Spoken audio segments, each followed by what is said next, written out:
Hi മക്കളെ, ഫൈസൽ സാറാണ്. നിങ്ങളെല്ലാവരും പുതിയ ബാഗും പുതിയ കുടയും ഒക്കെ വാങ്ങിച്ച് സ്കൂളിലേക്ക് പോകാൻ വേണ്ടി റെഡിയായി നിൽക്കുകയായിരിക്കും.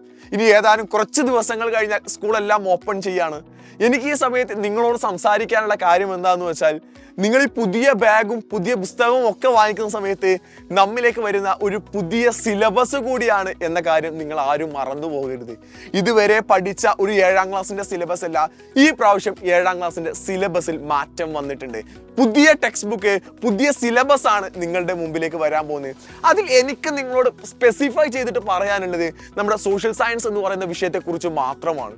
നമ്മുടെ 9th ടെക്സ്റ്റ് ബുക്ക് മാറി, അതുപോലെ തന്നെ 7th ടെക്സ്റ്റ് ബുക്ക് മാറി, പിന്നെ 5th അങ്ങനെ താഴെയുള്ള ക്ലാസ്സുകളിലെല്ലാം എന്ത് ചെയ്തിട്ടുണ്ട്, മാറിയിട്ടുണ്ട്. അവിടെ ടെക്സ്റ്റ് ബുക്ക് മാറിയ സമയത്ത് അവിടെ വന്ന പ്രധാനപ്പെട്ട മാറ്റം എന്തായെന്ന് വെച്ചാൽ, സിലബസ് ഒന്നും കൂടെ വാസ്റ്റ് ആയിട്ടുണ്ട് എന്നുള്ളതാണ്. ഒന്നും കൂടെ വിശാലമായിട്ട് ഒരു ടോപ്പിക് പഠിപ്പിക്കുകയാണെന്നുണ്ടെങ്കിൽ, ഫോർ എക്സാമ്പിൾ മെഡീവൽ ഇന്ത്യ എന്ന് പറയുന്നത് നിങ്ങൾക്ക് വരാൻ പോകുന്ന ഫസ്റ്റ് ചാപ്റ്റർ, ഈ മെഡീവൽ ഇന്ത്യ ഇത്രയും കാലം പഠിപ്പിച്ചതിൽ നിന്ന് മാറിയിട്ട് ഒന്നും കൂടെ വാസ്റ്റഡ് ആയിട്ട് അതിന്റെ മുഴുവൻ ഡീറ്റെയിലുകളും പറയുന്ന ഒരു ടെക്സ്റ്റ് ബുക്കാണ് നിങ്ങളിലേക്ക് എത്തുന്നത്. അത് 2 കാര്യങ്ങൾ കൊണ്ട് മെച്ചമാണ്. ഒന്ന്, നമ്മൾ ആ ഒരു ടോപ്പിക്കിൽ പെർഫെക്റ്റ് ആയിട്ട് പഠിക്കാൻ പറ്റുമെന്നുള്ളതാണ്. രണ്ടാമത്തത്, ആ ഒരു ടോപ്പിക്കിന്റെ എല്ലാ ഏരിയകളും നമുക്ക് അറിയാൻ പറ്റുമെന്നുള്ള. പക്ഷേ അവിടെ ഒരു ബുദ്ധിമുട്ടായിട്ടുള്ള ഒരു കാര്യം വരുന്നുണ്ട്. ആ കാര്യം എന്താണെന്നല്ലേ, നിങ്ങൾക്ക് ഒരുപാട് അവിടെ പഠിക്കാനുണ്ടാകും എന്നുള്ളത് തന്നെയാണ്. അതുകൊണ്ട് മക്കളെ, ഞാൻ നിങ്ങളോട് പറയുന്നു, നിങ്ങൾ ആദ്യം തന്നെ പഠിച്ചു തുടങ്ങിയേക്കണം. ഒരിക്കലും അവസാനത്തിലേക്ക് വെക്കരുത്. നിങ്ങൾ സ്കൂളിലേക്ക് ചെന്നാൽ ഉടനെ തന്നെ നിങ്ങൾക്ക് എന്ത് ചെയ്യും, പുതിയ ടെക്സ്റ്റ് ബുക്കുകളൊക്കെ കിട്ടും. ആ പുതിയ ടെക്സ്റ്റ് ബുക്ക് തുറന്നു നോക്കുന്ന സമയത്ത് ഒരു പുതിയ മണമൊക്കെ ഉണ്ടാവും.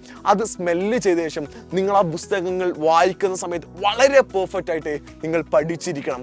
കാരണം അവിടെ നിന്നാണ് നിങ്ങൾക്ക് വരാൻ പോകുന്ന USS പോലെയുള്ള എക്സാമുകൾക്കെല്ലാം തന്നെ ഇനിയുള്ള സിലബസുകൾ ഉണ്ടായിരിക്കാം. അപ്പൊ കഴിഞ്ഞ വർഷത്തെ പോലെയല്ല, ഈ വർഷം നിങ്ങൾ നന്നായിട്ട് ഒരുങ്ങിയിട്ടായിരിക്കണം പരീക്ഷ എഴുതാൻ പോകേണ്ടത്, പഠിക്കാൻ പോകേണ്ടത്, സ്കൂളിലേക്ക് പോകേണ്ടത്.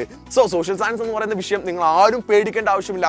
എത്ര വിശാലമാണെങ്കിലും എത്ര വലുതാണെങ്കിലും നമ്മൾ അടിപൊളിയായിട്ട് പഠിപ്പിച്ചു തരും. നിങ്ങൾ അതിനുവേണ്ടി സൈലത്തിന്റെ ബാച്ചിലേക്ക് ഇങ്ങോട്ട് ജോയിൻ ചെയ്യേ, താഴെ കാണുന്ന നമ്പറിലേക്ക് വിളിച്ചാൽ മതി. നിങ്ങൾ ഇങ്ങോട്ട് പോരെ, നമ്മൾ എത്ര വിശാലമായ ടെക്സ്റ്റ് ബുക്കിനെയും ഈസി ആയിട്ട് മുഴുവനായിട്ട് നിങ്ങൾക്ക് പഠിക്കാം, അടിപൊളിയായിട്ട് നമുക്ക് പഠിപ്പിക്കാം. അപ്പൊ മക്കളെ, അവിടെ നമുക്ക് കാണാം.